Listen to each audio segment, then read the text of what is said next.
Yeah. And for those of you guessing or wondering where we've been, what we've been up to, we've taken a bit of a hiatus to handle just personal stuff, our own mental health. Yeah. Um, I think what we both realize, and I think this is just sort of a kudos to the both of us, we realized, and this goes to our own maturity, I think, we realized that we had to make the main thing. And really, the month of June was a lot of that focus. Yeah. Um, for you, you had kid stuff you had to take care of, man. I think twofold. Number one, we both realized that June was Men's Mental Health Month. Yeah. So, what better time to focus on our mental health in the month of June?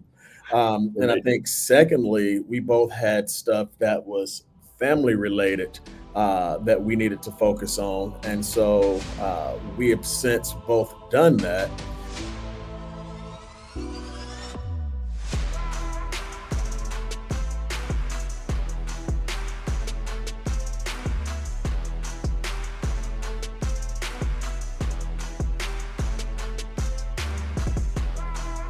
Hey guys, welcome to the Soul of a Man podcast. I am your boy DB. I'm here with my podcast partner, my wonder twin, Mike, aka Chill. What's happening, Brother folks? man, brother man, it is good to lay eyes on you. Good to lay eyes on you too, man. It's been a minute. It has been a minute.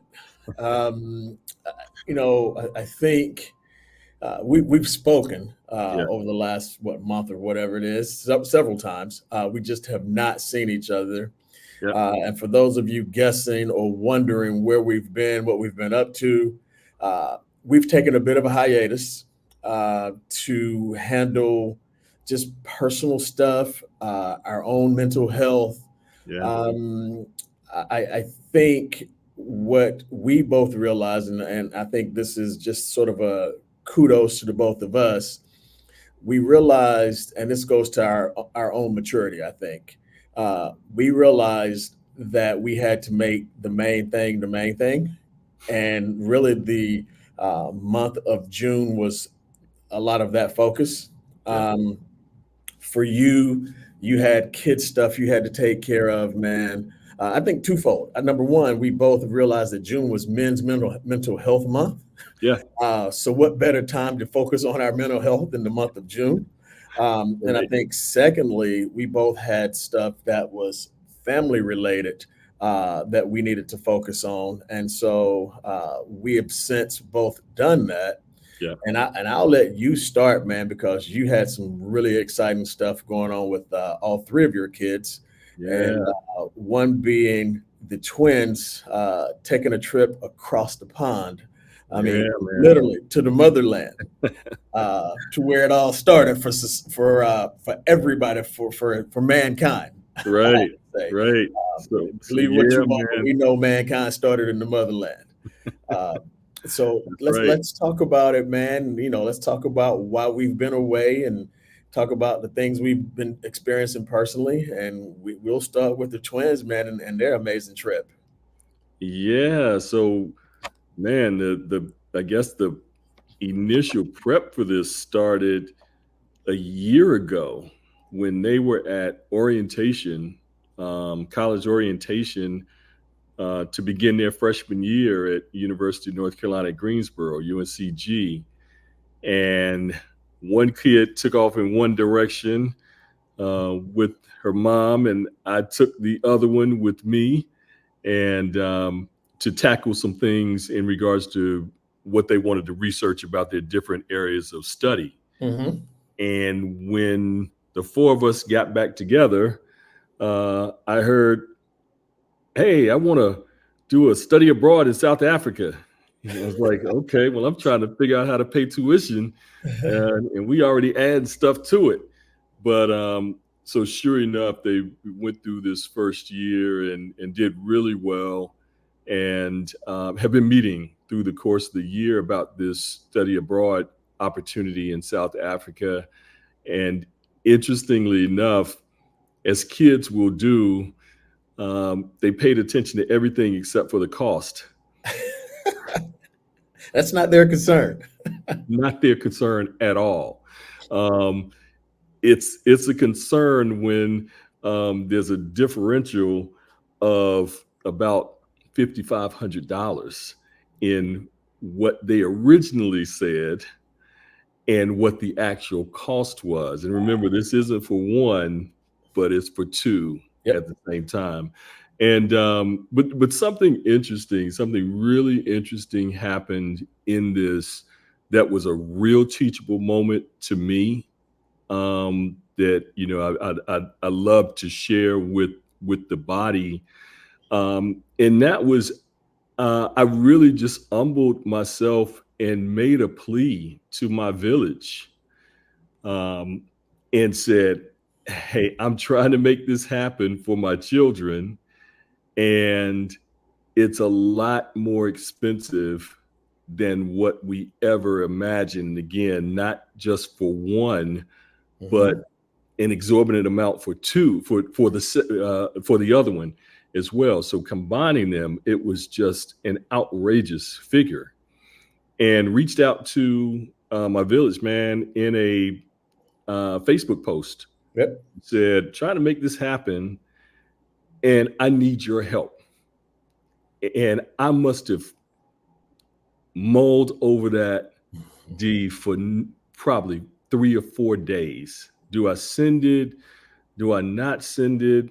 Okay, you've gotten those kind of things before yourself, those kind of requests. You always respond, you always send something, what you can. And you've done this your whole adult life and you've never asked. Well, man, when I asked, the village showed up and showed out completely. And I couldn't be more grateful. It was just a throwback to our youth. And this was something that our parents would do, for graduations or baby showers or weddings, whatever it was, cotillions, botillions, whatever it was. They contributed to it, knowing that with kids of their own, at some point it would be their time. Yeah. And it was just a throwback to an era and a time that was really, really, really special because it was all about community. So sure enough, the village showed up. We got the kids, and when I tell you, it's been everything that we thought it would be for the experience of a lifetime. Yeah, experience of a lifetime.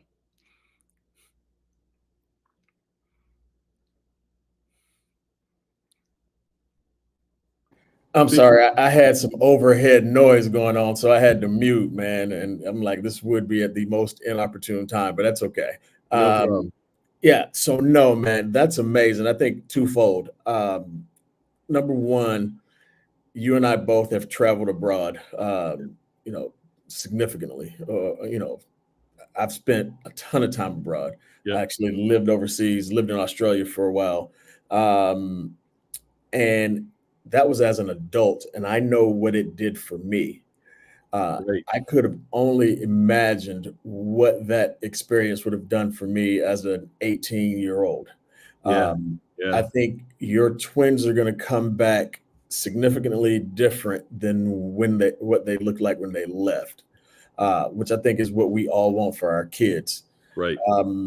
I tell anybody, I remember when my oldest daughter went off to college, I wanted her to go study abroad for at least a year or two. Yeah. That was kind of a debate that her mom and I had, and we differed on that, and I lost. Right. But nonetheless, she actually ended up being perfectly fine. She's managed to do some travel on her own abroad, which is fine. But I think anytime kids get an opportunity to go see how other people live, how other cultures just survive on a daily basis, it gives them an appreciation for what they have back here in the United States. Yeah. And I also think it lights a fire under them to want to do more of that. Right. So what I will tell you, my brother, is to be warned. I suspect this won't be the last time you'll be digging in your pocket over the next 3 years for someone. It may not be both of them, but at least Right. one of them to want to take another trip abroad and do some studying.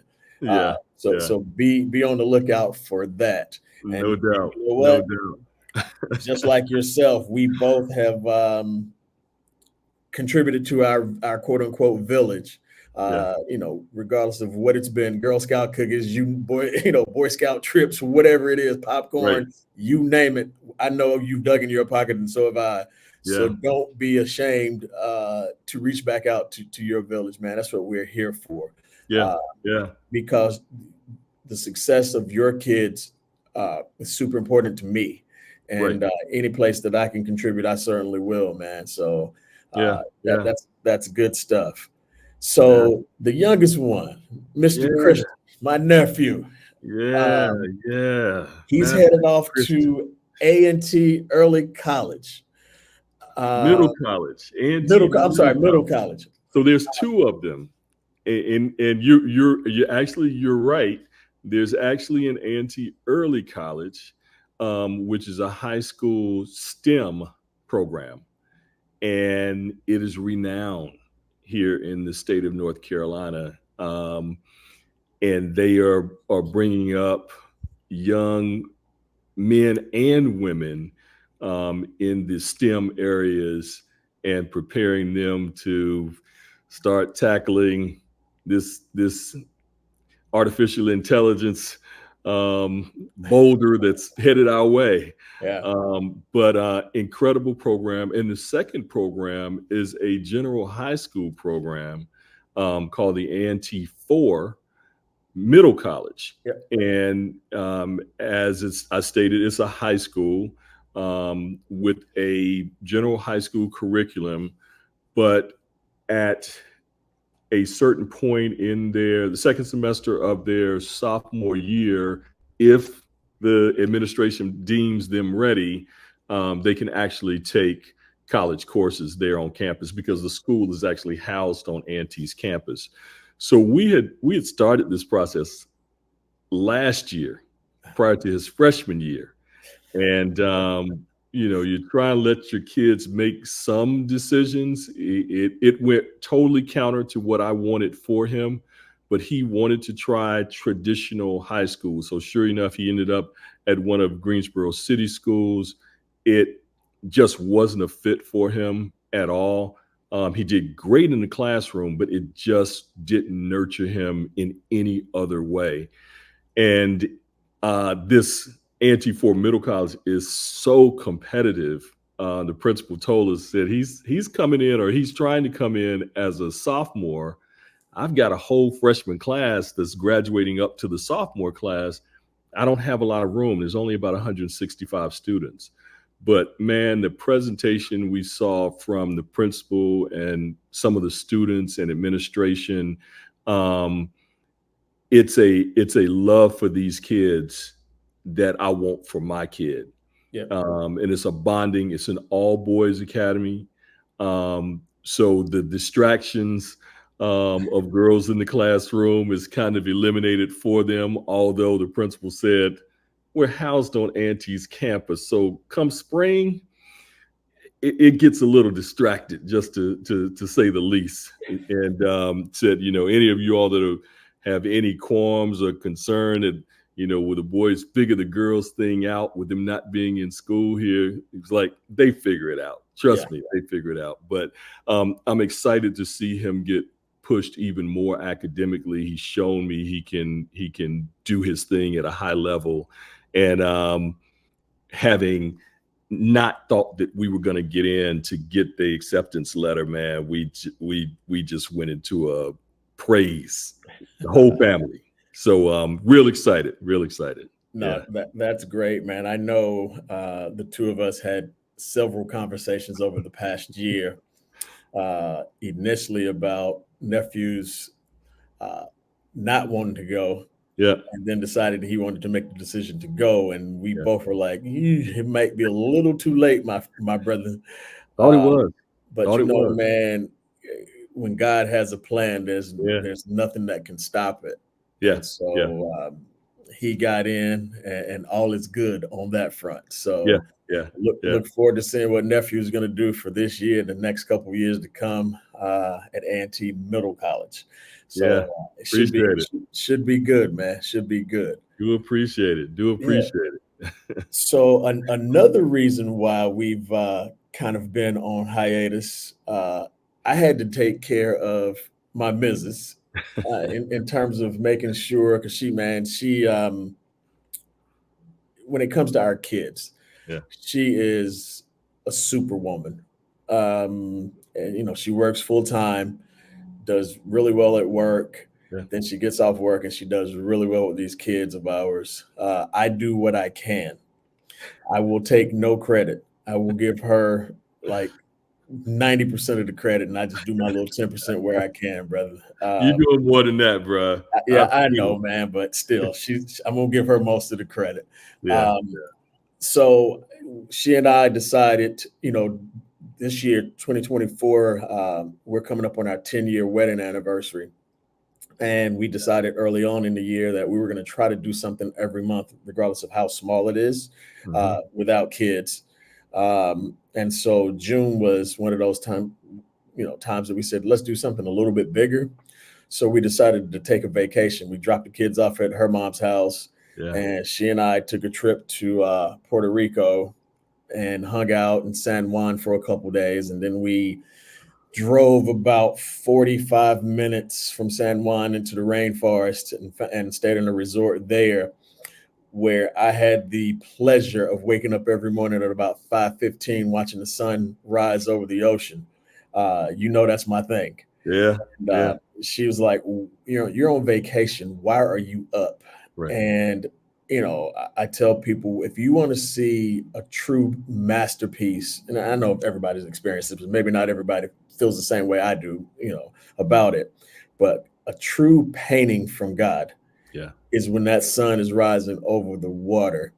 And I try my best to capture it on my cell phone as best I can, but it doesn't do it justice, man. Yeah. So that trip was absolutely necessary for our marriage. Just for both of us as parents, as husband and wife. Yeah.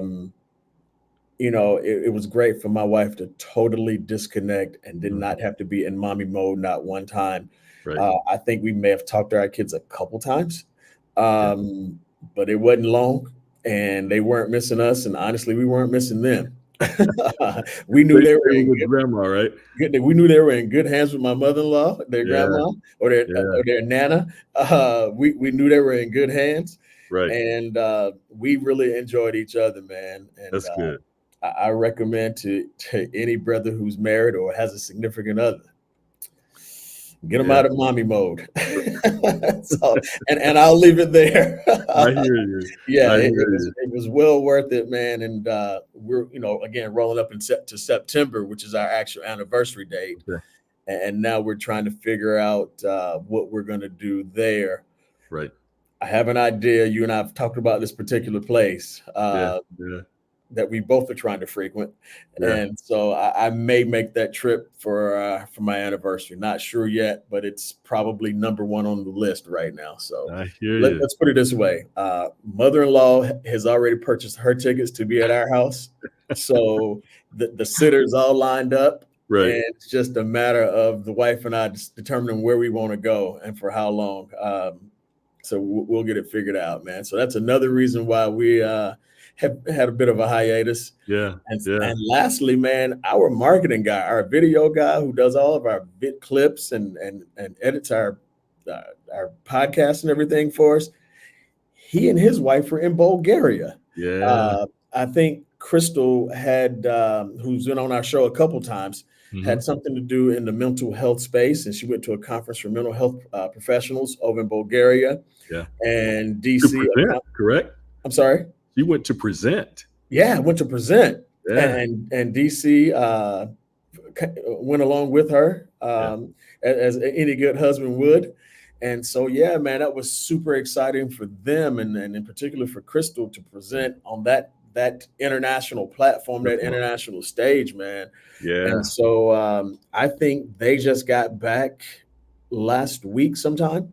Right. So June has been a crazy month for us Yeah. as it relates Yeah. to just a lot of personal stuff, man. And I'm glad that we all had a chance to take care of our personal needs, being our family, being our priority. Right. Again, keeping the main thing the main thing. Yeah. Yeah. So yeah, man. During our absence, though, man, there have been quite a few current events, and we don't normally talk about current events on this thing because that Yeah. tends to be the popular thing. But I think there's some things that we'd be remiss to not talk about, man, Yeah. Yeah. since we've been gone. And when we started talking about this, you and there was one thing that I did not have on those list of current events, but I'm going to bring it up, and this is probably going to blow your mind what I'm getting ready to say. But there's only one reason I'm bringing it up, and that's just because of the popularity and the number of followers this particular individual has garnered over the past 2-3 weeks. And this is just a cultural thing. This has no significance on my life or anybody else's, I suspect, other than hers in her pocketbook right now. But the Hawk Tuah girl, I don't know if you've seen her video. I haven't seen it. Oh, you have not seen that? I won't even get into what she's talking about. But right before we started this, I was on, I think, Instagram, and she has over 1 million followers in like literally a month. Wow. She's quit her job. She's traveling around the country, all because she got caught on video. A brother asked her a question about intimacy, and she said, "You got a Hawk Tuah and spit on that thing." And now she's blowing up. And I know people are like, Darren, what is the relevance behind this? Other than, for me, I always look at things as a marketing opportunity. Yeah. That's trade and nature. And it just blows my mind how something so silly and so insignificant would can blow up to be so big. So man, we're back at this thing, and we're not doing any of that silly crap to try to get us followers. But man, there's hope, right? And there's hope that good content at some point will win out. So yeah. I just had to throw that out there, man. Yeah. Another thing culturally that we've kind of missed that happened over the last couple of weeks. Again, one of these things I'm like, I don't know why we're talking about it, but it's a cultural thing. The BET Awards. Yeah. And I think there's a couple reasons why I'm even bringing that up. Number one, it was great to see Usher get a Lifetime Achievement Award, even though he's, to me, still relatively young. My wife and I are actually going to see him in October in Charlotte. Okay. So that ought to be good. It was great seeing him get an award, but it was interesting how he kind of went left field on his acceptance speech, and BET bleeped him out. I still haven't seen the whole thing.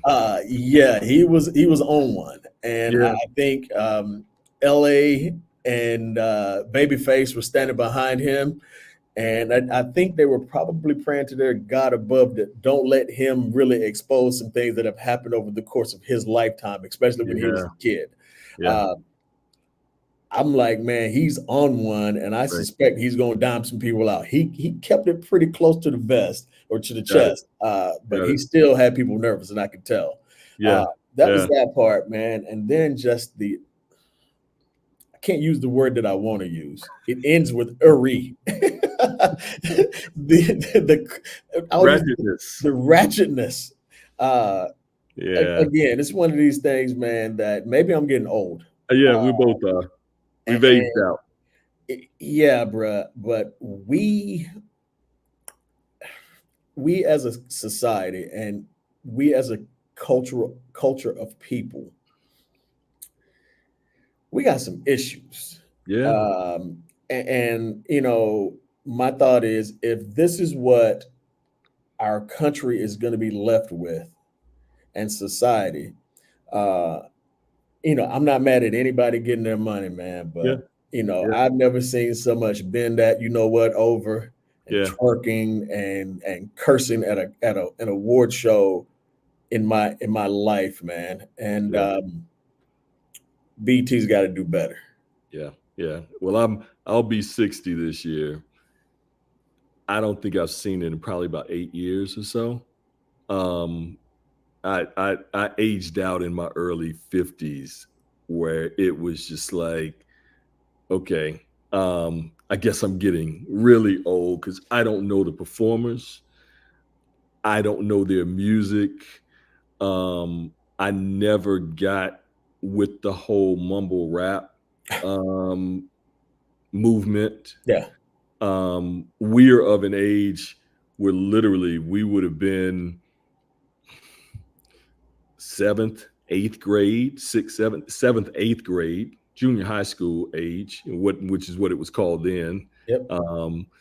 Junior high school age when we saw hip hop get ushered in. And it was interesting. I heard a quote from Method Man after doing one of the festivals in New York, and he was Yep. like, "I'll never come back. Yeah. I'm too old at Yep. this point, and this isn't my audience." And it was interesting to hear that from him, especially knowing he still does some music, but he's kind of transitioned into the acting and all. But it's just a different time and a different era, and I literally I can't relate to it. My kids a few months back went down to Charlotte to see Nicki Minaj in Charlotte, and had the time of their lives. And I know people young and old that love Nicki. I don't understand it. I don't get it. I don't get it. And Yeah, I'm a man. testament to my age. Yeah, I'm, unfortunately, yeah, I'm with you. I'm going to chalk it up to my age. I have, obviously 4 kids and my 2 older daughters, and the younger of the 2 oldest is 28. Mhm. And so she's still right at In their that, pocket. in that Yeah. pocket. Yeah. And so she kind of keeps me informed. Yeah. Like she, her thing is, going to Dreamville Festival in Raleigh, J. Mhm. Cole and everything. So we talk about it, and she stays at my house when she comes. Yeah. So, I know enough about it to be dangerous, but I prefer not to know a whole lot about it. Yeah. And it just, because it scares me to think, what is Sexy Red going to be doing at 45? It's going to be the face of regret. Yeah, especially when you start raising kids and say, "Yeah, this was mommy." I mean, we all have prayed that none of us were going to show up on the what is the Freaknik video? Yeah. Yeah. Because that was our prime college Yeah. days. Yeah. So I can only imagine what these kids who are doing all this, as you call it, ratchet stuff, are going to want to think and think when they're 40 years old with 10-year-old kids looking at some of these videos, because this stuff lives forever. Oh, it's in social media and the internet, it definitely Yeah. lives forever. Yeah. David. Yeah, man. So I guess enough of that foolishness. But another thing that's happened that got a lot of attention is Bronny James being drafted to the Lakers. Well, I got to back you up 1 second, Please. because you're a real hip hop head. I am. I was always an R&B fanatic. Love hip hop, but was more of an R&B fanatic than I was even a hip hop head. I know you caught Kendrick. Yeah. Yeah, that was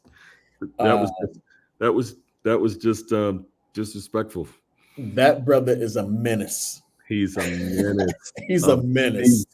Menace. And so I would say, for anybody who wants to test him, don't do it. And don't get me wrong, Drake's career is not going to go anywhere. A Drake fan is going to be a Drake fan. Yep. But for the quote unquote culture, Drake can't see Kendrick. And he needs to leave that alone and go about his business and be a good Canadian. And that's where I'll leave it. All right. So yeah, Bronny James, man, getting drafted. by the Lakers. Yeah. You know, it's a basketball thing. I'm a huge sports fan. I could really care less who gets drafted where, but the Yeah. conversation around nepotism is Yeah. what kind of stuck in my side, so to speak. Yeah. As a black man with a son, yourself with two, Mhm. and then daughter, and myself with three daughters. Yeah. We all hope that we can put our kids in that position. Yeah. So for people, especially anybody that's a person of color, to say that this kid wouldn't have gotten drafted if it wasn't for his dad, or if this wouldn't have happened if it wasn't for his dad. My question is, so what? Yeah. Yeah. That's what you're supposed to do as a father. Yep. Put your kids in a position to succeed. Right. I can name some names right now. The Kennedys, George Bush, the second George Bush. He went to Yale. And let's think about this. Do any of us think he was that smart of a president? I'm just calling it what it is. Every time I think about think about W at Yale, I go back to that black and white photo of him turned upside down, taking the beer funnel to the mouth. Exactly. That sums up who he was. Yeah, it sums up who he was. But he got into Yale because of his father and their money. Yeah. So very, very wealthy. Not that the Kennedys weren't. Bush family, very wealthy family. And the one that, as my mother would say, sticks in my craw is the twin on the early morning show. Like, there had to have been someone out there, and this is had been people's argument with Bronny. There's somebody out there that needed that opportunity. Yeah. Her grandchildren's great-grandchildren's great-grandchildren will never have to work a day in their lives. But you can't tell me, it's not that she's that great of a host, you can't tell me that name didn't get her in that door. Exactly. I'm fighting for mine, bro. Come on, brother. I mean, the team that in terms of football, that I absolutely hate the most, the Dallas Cowboys. Jerry Jones, Stephen Jones. And I can't remember his daughter's name, but she's a part of the organization, if I'm not mistaken. Yeah, two sons and two. I can't remember her name either. Margaret? I don't know. Can't remember her name either. But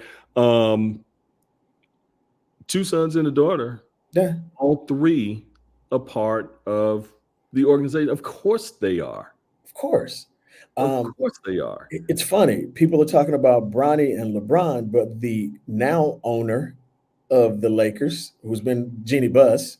Yeah. Well, her father was the owner of the Lakers before after he passed away, passed down to her and her brothers. Yeah. So, man, my thing is, call it nepotism, call it whatever you want. What I call it is a black man making sure his son gets the best opportunity that he can possibly get.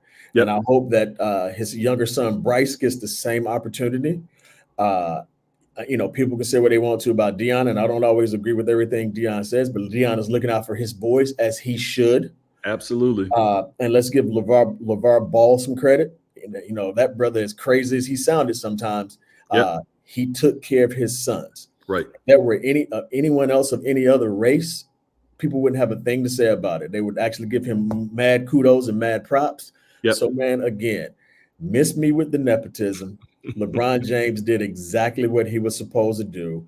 Yep. And I encourage any brother that's out there to make sure that we can put our kids in the best position we can put them in, whether it's, taking over a business, taking over a family trust, taking over whatever. That is our job as black men.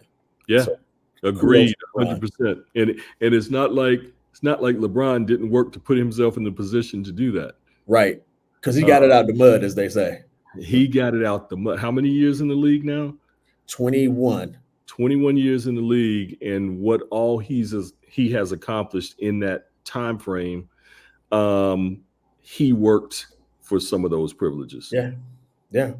Worked for some of those privileges to be in the position to even do so. But to your point with Bush and Yale, how many jobs, how many, random opportunities, how many entrances into college that you talked about, how many other, whatever types of opportunities that folks have created for their kids, but it's frowned upon when it's a person of color that's able to do that. Yeah. It's threatening. It's threatening. Yep. I'm fighting for mine. Fighting for mine. And I'm glad to see a black man or black men with that, who can will that kind of power. Yeah. To be able to do that, man. And I think, on a micro level, we can all do something. As fathers. So I'm like you. I'm fighting for mine. Yeah. So the last thing, that I want to talk about in terms of what has happened since we've been gone. Presidential debate a couple weeks ago. Boy, man, I like talking politics. I don't like talking politics on this platform. Yeah. Like if you and I are one-on-one on the phone or whatever, I don't have a problem with it. Yeah. But I could not help but say we had to talk about it. Yeah. As we come back. Yeah. That debate. This is what I'll say. When you work with clowns, you're bound to get a circus. and that's pretty much what we had. I'm probably going to say something that's going to be really unpopular right now. Bring it on. We had one person lying through his teeth. Yeah. And then we had another person too old and decrepit to call him on it. Yeah. I certainly will take the older gentleman versus the lying gentleman. But my thing is like, come on, bro, you can't call him on those lies. You're that out of touch right now. I mean, don't get me wrong. I know when the bright lights come on, we all could freeze up. I get it. Yeah. Yeah. But it was scary. From the very first question that was asked, I'm like, oh my God, we are in trouble. Yeah. Yeah. We're off. Something's off here tonight. And okay, let's see if he recovers and gets back on track quickly. And it never happened. And then you informed me, I believe, that he was in North Carolina. Was in Raleigh the next day. Yep. On fire. On fire. I didn't see it, but everyone that I talked to said totally different person, totally coherent, could put his thoughts and ideas together, energy and the whole nine. And I want to say there was some speculation as to whether or not he was sick the night of the debate or had a cold or something along that line. But you've got certain opportunities with that kind of a television audience worldwide that you can't fumble. You can't. No. Excuse me. And so to cause this kind of concern that's still continuing on today, as more and more folks in the Democratic Party are coming together saying we may have to do something else. And with each day, more of those numbers come about. And what they're talking about a bit now is that, okay, we haven't heard from the Hakeem Jeffries and some of the other leaders of the Democratic Party who have historically backed the president heavily, saying, yeah, for the betterment of the party in what we're about to face in four months. 17 weeks from today. We've got to pivot. So here's my question to you. Be careful what you ask me, because you might get the answer. Bring it. Come on with it. Where do we pivot to if a pivot is needed? Where do we pivot to win? Hey guys, this is DB with the Sullivan Man Podcast. Hey, we really appreciate you guys rocking with us all these months. The feedback has been amazing. We hope to continue to bring you amazing content. We need a huge, huge favor from you though. We need you to like. I think that like button is somewhere right here. We need you to share. I think it's right here maybe. And we need you to subscribe. Come on, guys. Keep rocking with us and share this content. And we want to reach millions. We appreciate you. So this is what I will say, and obviously I'm not a political strategist by any stretch of the imagination. Uh, I do consider myself having decent sense, and I'm competitive. I've worked in corporate for 35 years now. Um, I've won a lot, honestly. I've lost a lot, but I've won a lot as well. Yeah. Um, I think you and I had this conversation January, maybe even before 2024, but certainly early 2024. And I said to you that the Democratic Party needs to make a change now. I said that back in January. Yes, you did. I also said, and this is going to be really unpopular, that one or two things should happen. Either you take Joe Biden off the ticket and you add, let's say, a Gavin Newsom, governor of California, as the presidential candidate. Let Kamala be his vice presidential candidate. Ooh. Yeah, that was number one. Number two, which is going to be really unpopular, if Joe Biden was going to stay on the ticket as the presidential nominee, you take Kamala off and you put Gavin Newsom as his running mate. Oh, I don't want to hear from the AKAs. I don't want to hear from the Howard University grads. Let me tell you why I say this. What? Okay, we're not hearing from the AKAs. We're not hearing from Howard. What about the Black community? I don't want to hear from Negroes. And let me tell you why. We're gonna do a trip down memory lane. Come on, D. Hillary Clinton was running against Donald Trump. Yeah. And a lot of Black people, I won't say a lot, but I saw videos and news clips and everything else of Black people saying they weren't going to vote for Hillary Clinton. There's a lot of Black women. Yeah. A lot of young Black people. Yeah. I think they were on the Bernie Sanders train. And so they, because they wanted free tuition, they wanted all this stuff that just was not realistic at the time. And Bernie Sanders was out there selling snake oil and couldn't deliver on any of that. So they didn't want to vote for Hillary Clinton. So they decided they weren't going to vote at all. Yeah. So a no vote was a vote for Donald Trump. Yep. So what that did is allowed him to have 3 Supreme Court justice nominees. As a result of that, Roe v. Wade is overturned. Yep.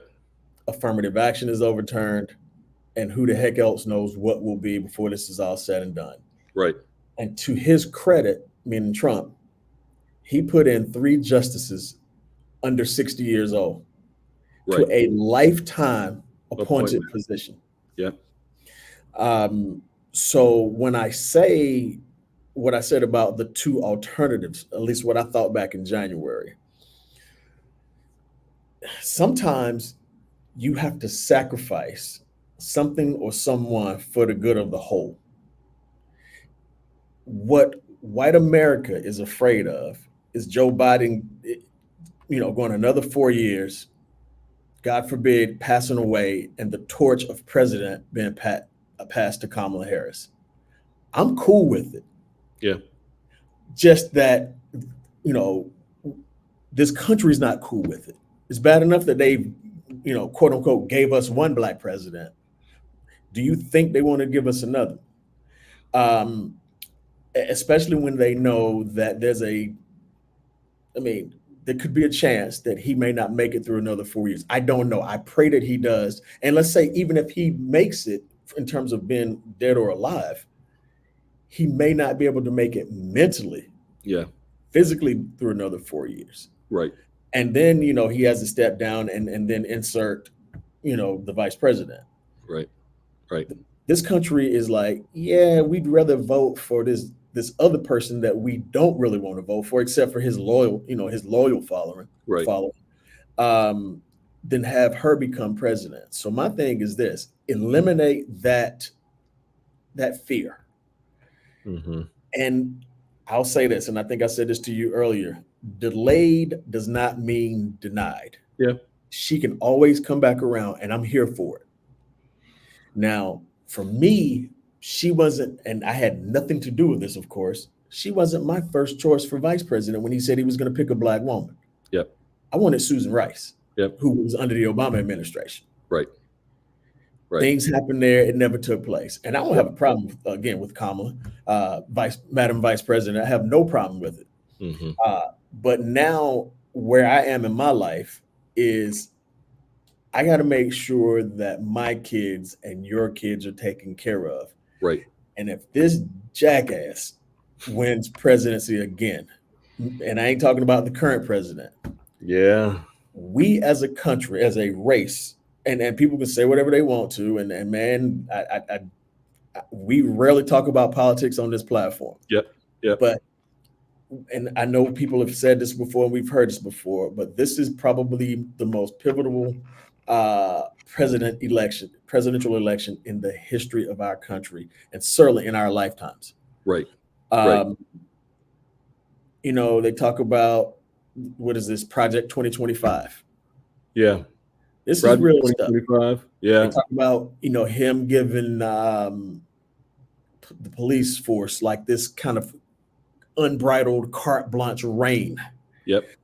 So now everything turns into a police state. Right. If you thought black people were getting their tails kicked before by cops, let that happen. And so my thing is, you do whatever's necessary to prevent that, even if you have to sacrifice somebody. And that's the only reason why I mentioned that, and mentioned Gavin Newsom. I mean, he's a sharp, good-looking guy. He's 56 years old. I mean, he's the ideal age and everything else. And I think he's smart enough, and he's, from what I can tell, run the state of California well enough that he should certainly be a force to be reckoned with. And I think just to get us over this hump in these next 4 years, if I were a strategist, that would be my thing. Let's do that for the betterment of the country, for the betterment of the party, and then revisit whoever we want to revisit after the other one can no longer run himself. That's my take, man. And I know we're probably gonna get crushed for this, or I will. And you know what? I don't care. Well, my only thing is, as I hinted as you started down this path, is, just looking at our own community. That's a community that has historically, right, wrong, or otherwise, been known to vote on color lines. Mm-hmm.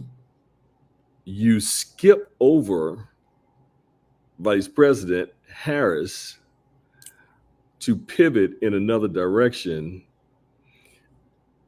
I can see the black community taking their ball and going home and not participating. And that's all votes at that point for Donald Trump. Yeah. But I said it in regards to the prior election with Trump and Hillary, that this is the most important election that we have ever seen in this country. I say it again now. You brought up the 3 Supreme Court justice appointments that he got in, and Obama was denied the person that he had nominated because it was in his last term. Yep. The end of his last year of his last term. Last year of his last term. And he was denied that. I'm going to interrupt you. Hearings or whatever, he got shot down. I'm going to interrupt you. Yeah. He was denied due to congressional hearings and everything else. but he also did not reach down between his legs to see if he had a pair to get that push through. I thought he could have fought harder. He could have fought harder because Thought he Donald could have fought Trump harder for it. Donald Trump had one passed as well in the final year of his Of his presidency. last term. Yeah, Of his- right. yeah. Final year of his term. Yep. Of his term, yeah. So it could have, the fight could have been a bit more. And I won't just talk about Barack Obama fighting more, but the Democrats, after Trump was in, could have fought harder for the same thing that happened to Obama. Said, no, we're not going to let this pass. You're in the last year of your presidency. Yep. You know, as far as we know, because you had to run again. We're not going to do this, and we're not going to allow this to pass until we see if you're going to win again or whoever the next president is going to be. Yep. I am fiscally conservative. I am socially liberal. So that puts me right in the middle. Yeah. And I'm a registered Democrat, but Yeah. a lot of times fiscally, I'm very conservative. Yeah. Yeah. What I will say is until the Democratic Party gets some balls, I'm just going to call it what it is. Yeah. We're in trouble. Yeah. And we have got to find some leadership, and we got to find some leaders that got balls.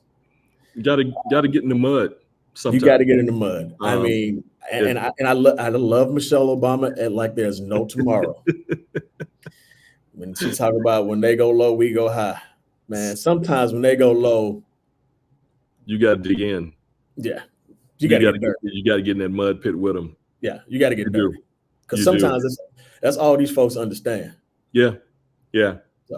The issue, I guess, that's scaring me more than anything right now, again, is the time frame in which to make a sound strategic decision around all of this with 4 months left. 4 months. And 4 months in which you've got to get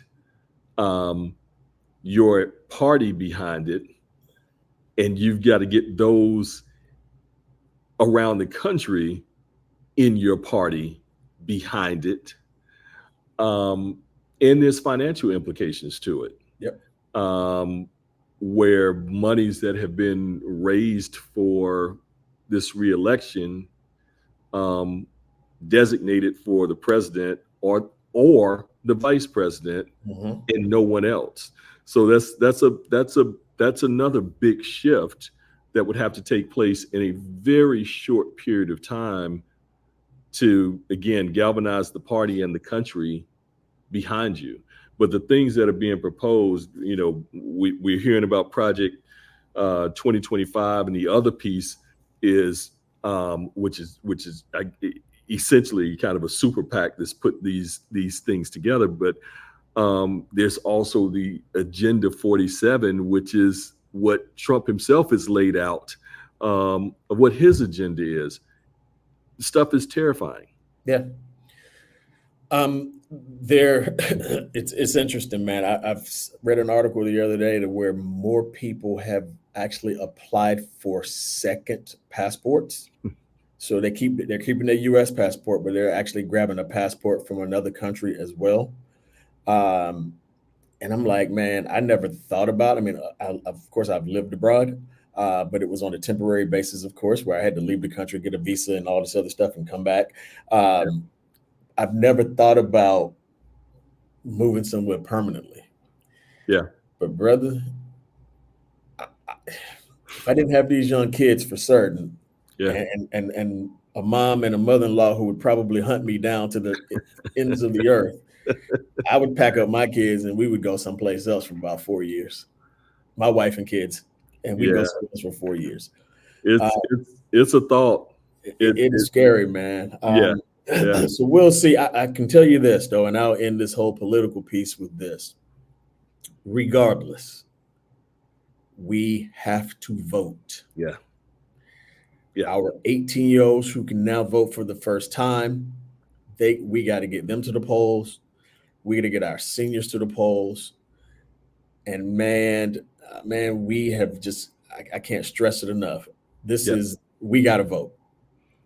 If we want any semblance of order, if we don't want to go back, and I'm not sure that we're still not the laughingstock of the world, based on the last person we had in that party. Yep. If not just the United States, but Ukraine is dependent on it. Just everything is dependent on this. Everything is dependent upon this. So we've got to vote. And you know what?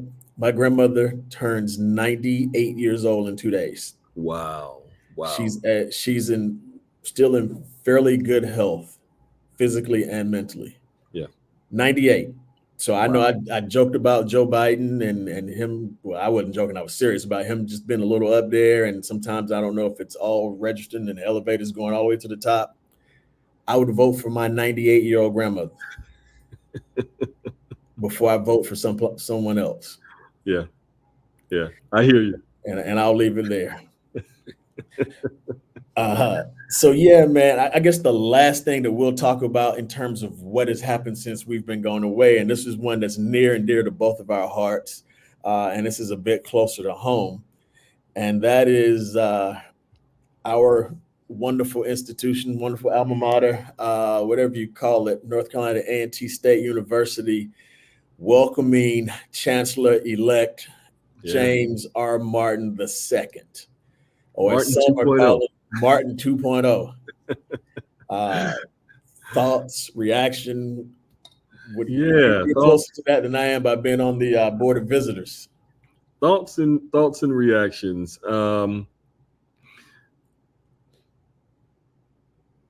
Chancellor Martin 1.0 served the university for 15 years. 15 outstanding years. And really did some incredible work with his administration and his staff, particularly at a point where I don't even think a lot of Aggies knew that enrollment was down. And it was continuing to trend in a downward motion. And at a point where enrollment, was down, my mind would think potentially to loosen your criteria for entrance into the university. And he made a strategic decision. He and his team made a strategic decision to do just the opposite and increased the criteria to get into the university, and enrollment started to climb. And that, along with continued focus on key areas, STEM areas, really, really designating A&T as the STEM HBCU, period. It just started to draw a different interest to it. He was moving pieces and maneuvering pieces, and a lot of us saw some of those moves more on the athletic side as we changed conferences twice. To land finally in the, I want to say, coastal, CAA. Coastal, is it coastal or colonial? Whatever, yeah. Colonial Athletic Association or Coastal Athletic Association, one of the two, which has only one other HBCU in it, and that's Hampton University. And all the rest of PWIs came under a lot of scrutiny for that. But he's got a plan, and the plan is to move the university to put it in a position from that vantage point, the football vantage point, to one day move into build and hopefully one day move into a bowl conference. Um, so he stood 10 toes down in that decision when he was taking it literally on the chin. But all of this was a part of the plan to move the university in another direction, not away from its tradition and heritage as an HBCU, but to elevate the university as a whole, not only from the athletic vantage point, but also from the academic vantage point. And on that front, for a few years now, we've been in pursuit of this Carnegie Research One designation, Yep. Which is a designation given to top research universities in this country. And kind of the catalyst about it, to keep it as simple as possible, from in the state of North Carolina, that puts us in the same category with North Carolina State, UNC, Duke, as top research universities in the state of North Carolina. Around the country, you're in the category with MITs and the Princetons and the Stanfords, Harvards, Yale. Yep. You are R1. You're research one in that category. And the real catalyst behind that is national funding for research universities. 80% of all of the national funding, 80% of that goes to Research One universities. Yep. The other 20% Two. is split between 2 and 3, Yep. R2 and R3. The other 20% is split between R2 and R3 universities in this country. And if you're not in R3, all of your funding is basically either private or state funding. Yep.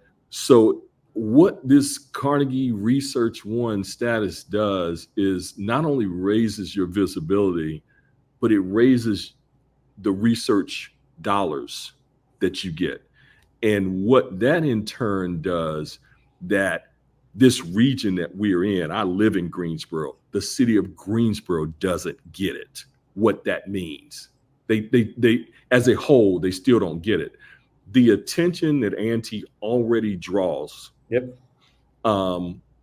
As an institution that folks come to and recruit, businesses come to and recruit, because we're pumping out talent every year. It's a talent machine. It's an education machine that's putting out graduates each and every year. It's drawing key corporations and businesses into the area.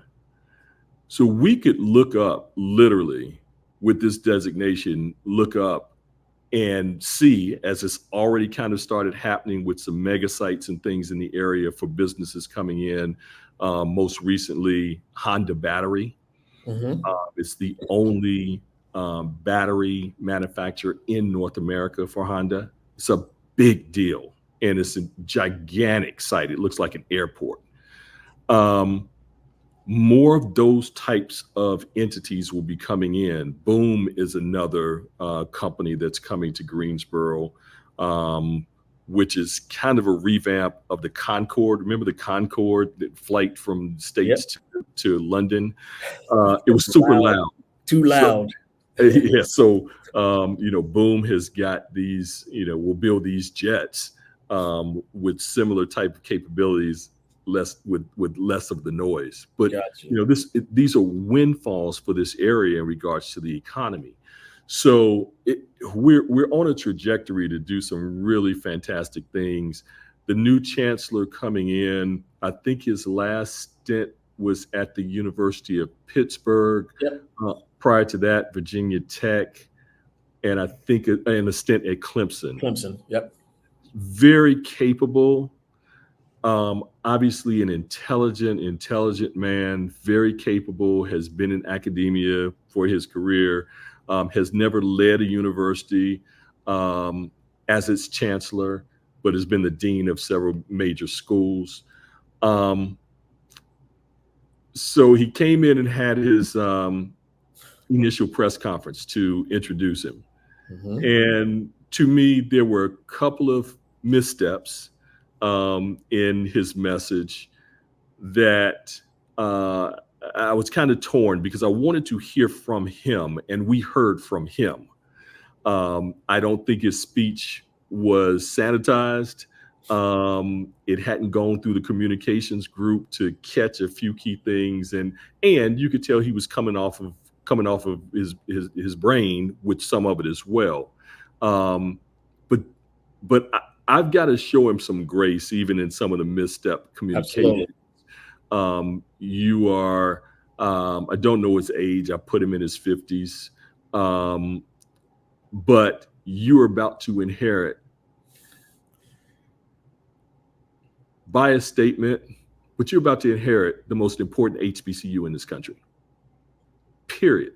You're about to inherit, notably, facts, the largest HBCU in this country.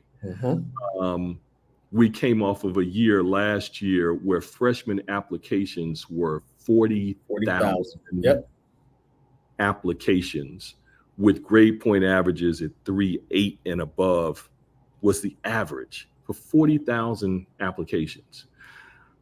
To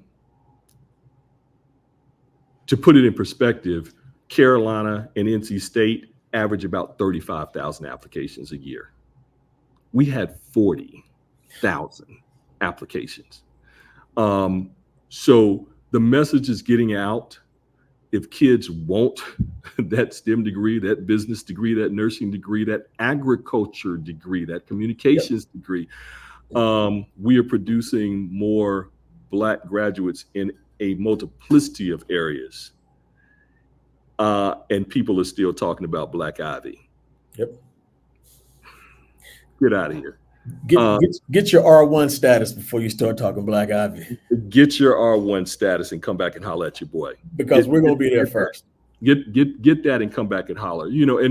And it's still a couple of years away. But there's different criteria, and one of those is the number of PhD graduates that you've got to have. And we were short by some 2 PhDs in this last round to go after it in 2025.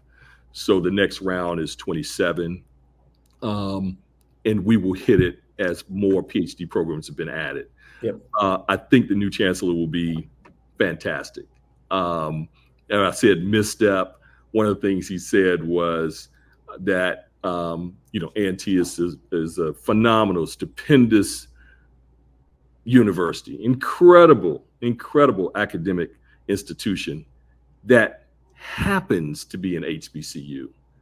And when he said it, I said, "Oh," and it wasn't just me. It hit everybody that's born up and raised up and bleeds this HBCU thing across the board. It hit folks the wrong way, and I knew what he was trying to say, and his point was valid, but you can't say that at the cookout.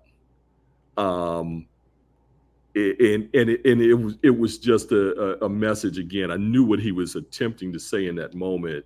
But in that moment, again, I've got to give him some grace. It's first press conference, and he's taken over the biggest, most important HBCU in this country. No, I would agree. Grace is definitely necessary, as we all have our trip ups and slip ups. One of the funny things, real quickly, was he talked about keeping his foot on the wheel, on the pedal. And he must have used that term. And again, you're talking a little bit from a script, and then you start talking, off your dome, impromptu. He must have used that term at least 20 times at least. So before the night was out, the kids on campus had already gotten the merch. Had already gotten the merch produced. keep your foot on the gas. I love them. And I was talking to a friend and I said, you know what, I'm not sure, because there was really nothing wrong with that statement. I hope he keeps his foot on the gas. Absolutely. Because Harold Martin, the prior chancellor, took this thing to a level, and the trajectory, it really looks good. There's a 15-year strategic plan that will blow your mind. And when I say it looks good, it really looks good. And we need the person to come in with new ideas, new, fresh ideas, but to take the torch, take the baton from what's been created, keep the foot on the gas, and continue to move it in the direction that it's supposed to move. Agreed. And one thing that I would ask Chancellor-elect Martin to do is wake up every morning, look in the mirror, and say Aggie pride with your chest. I know this was probably his first time saying it at that press conference, but brother, you got to say it with your chest. It means something. It means something, and it needed some work. From between now and August, whenever I think he comes in, he needs to wake up every morning, look in the mirror, and scream out Aggie pride like he knows something about it. It's a little bit different. So it's different. I made the comment a few times as I was fielding phone calls after the press conference. Yep. A lot of them. I made the point of, okay, I just need everybody to relax. First press conference, he's gonna be fine. It's gonna be all right. But he's got to learn this HBCU culture, and he's got to learn the HBCU culture. Does that mean we stay stagnant and we continue to do things as we've always done? And you know what? That's probably a show of its own. Yeah. For us, we can't stay stagnant and do things as they've always been done, and that's a culprit of activity at a lot of HBCUs. Folks have gotten tenured and they're in the positions that they're in, and with no chance of being let go or pushed out, and continue on status quo, and you just don't grow with the status. You don't grow with the status quo. Right. So, again, but interesting enough, said he's got to learn HBCU culture, and then he's also got to learn A&T culture, because they ain't like us. Ooh, boy, come on, they not like us. They not like us. Because sometimes you got to pop out and show. We different. It's different. I literally ran into people in my time living in New York, and they were like, what y'all got in the water down there? Y'all got a cult going on there. It's cultish. Yeah. In the most positive way. But they ain't like us. They ain't like us. It's different. Hey, man. Well, look, brother, man, we've kind of unpacked a lot in our absence. Drawing this thing to an end. What is it that, as we close, man, what's next for the Soul of a Man, and as we wrap this thing up? Yeah, well, we started off this year really with a plan of going through some things to focus on still, issues for Black men. Mm-hmm. From the beginning, realized very quickly we had to include one of the real true backbones of the community and in our sisters. Yes, sir. So continuing on with issues that impact both Black men and Black women and the Black family. So we started off the year with the series of episodes focused around mental and physical health. Started going into the second quarter discussing finances and business, and that's where we're going to be picking up and going forward in the year with several episodes around business and finance, and then moving into talking about life cycle events, marriage, divorce, job losses, births, deaths, and then finishing out the year talking about legacy, which you and I probably comes up in every conversation that we have at 59, at 58 and 59 years old, going on 59 and 60. It's about setting up this next generation. It's engulfed my thoughts at this point. It's all about preparation and setting them up. So that's the direction that we'll be continuing on. Look forward to getting back to some episodes in person. Definitely. Really excited about that. And a little book project that just a little book project that's great progress on it, and need to wrap up a few things with it, and look forward to bringing that to the people. Excited about that. About really encouraging, when Darren and I really got down to the nuts and bolts, and started really thinking and talking about what all we're sharing and we're hopefully bringing to our community. It really is focused on encouraging and pushing people to really live their second halves. We've talked about it on some other shows. We've talked about turning 50 and our peers, and we're halfway there. It's like halfway there. That's assuming you're going to live to be 100. Right. So your second half actually started about 36. Yeah. And we really want to continue on this path of bringing forward this message of living life to the absolute full in this second half, and look forward to bringing this initial book project and some other really special things that are coming down the pike. No, man. Just think, brother. Don't know the exact time frame the plan is, but before the end of Q4 to roll this book out. It could certainly be sooner. You and I have got to coin a Chancellor-elect Martin phrase. We got to keep our foot on the gas. Right. To get this thing done. Right. We're probably 90% there, you would say. Yeah. So man, guys, be on the lookout for a book co-authored by the two of us, and excited, nervous at the same time. But I figure, like, if there's any two people who can do it, it's us. Yeah. And it's been great. We're certainly glad to be back. For those of you who probably said in your heads that, hey, they're done. And I know it was a few. Yeah. Think twice. Yeah. Wrong answer. Right. In the words of somebody else, we ain't going nowhere.